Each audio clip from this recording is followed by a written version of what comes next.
Hey guys, you haven't gotten rid of me yet. It's Barry with Barry's 8-Track and Classic Car Radio up here. This time we're demonstrating a 1970 through 72 model. I've seen this model go in Chevelles.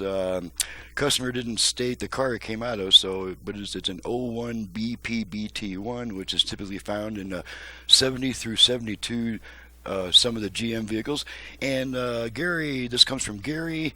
Right here in Surprise, Arizona. Gary's going to be coming by to pick this up, so I don't have to pack it and ship it. That's kind of nice. And Gary's requested just the modern internal conversion to add FM wired to the original connector, so we don't get the increase in output power, but we do get FM. So let's go ahead and check her out, make sure everything works. I've got it set to AM at the moment, to the one strong station I get. Ordinary degree. And while we have it on talk radio, we're going to demonstrate the balance and fader functions. There are no limits. They're going to test the, right now. They the will virtual do whatever it front takes rear to fader. win. And so I tend to believe that fader adjust. Okay. we know he's right front, about the Fonnie Willis case. Rear, and front, all of these rear, others. And the reason why you know this is because Nathan Wade met twice with White House fader set. Okay, left, right, balance. Officials in app balance adjust. Okay. How do we know that? All the way He left. billed for it. All He put the an way right. invoice in there.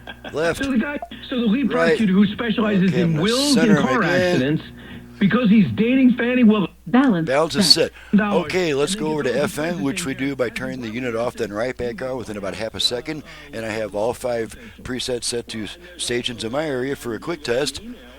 Okay, so here we go. Off, on. Okay, now we're on FM. Oh, and incidentally, this original light meant that there's a tape inside because that was the only stereo source. Most people know whether they have a tape in the machine or not, so I reassigned this light to be an FM stereo indicator. You can see it goes out when it's off station. Okay, let's try the other presets.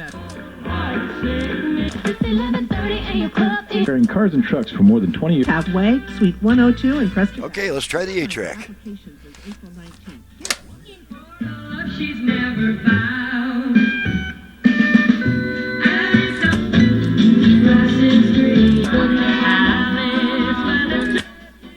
Okay, at the end of a song there.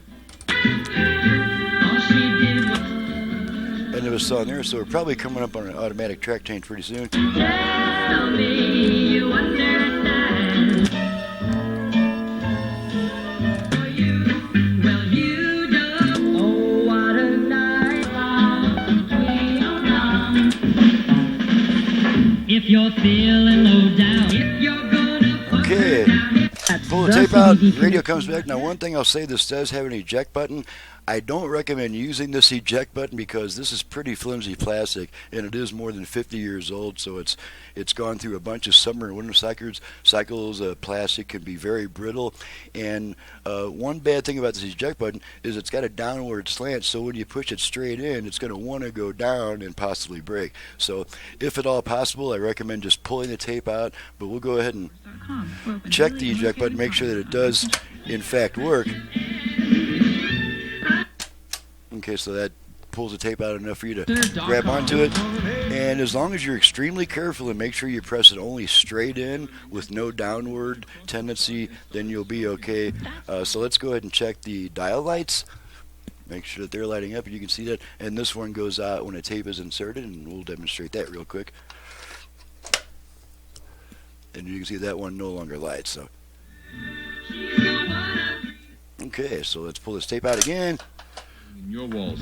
It comes back. Okay, everything is working correctly. She's ready to go back to the customer. I'm ready to get on to the next video. I'm Barry with Barry's 8-Track and Classic Car Radio Repair. To reach me for service, please visit the website in the description below. And if you download and print a work order, then you won't have to call me to ask me what all do you offer and how much does it cost, because that's all covered in the website and on the work order. And that way, if you have to call me to ask me like a last minute question, or you're always welcome to call me. But as far as figuring out my options and prices and turn times, please get that information off the website and from the work order. Turn time options will be on page 9 of the work order, and that saves us both a lot of time on the phone, and especially in my case, it leaves me more time on the bench for my top quality workmanship. So thanks so much for watching and listening, and thank you, Gary, who I'll be seeing in the next couple of days, and we'll see you all next time.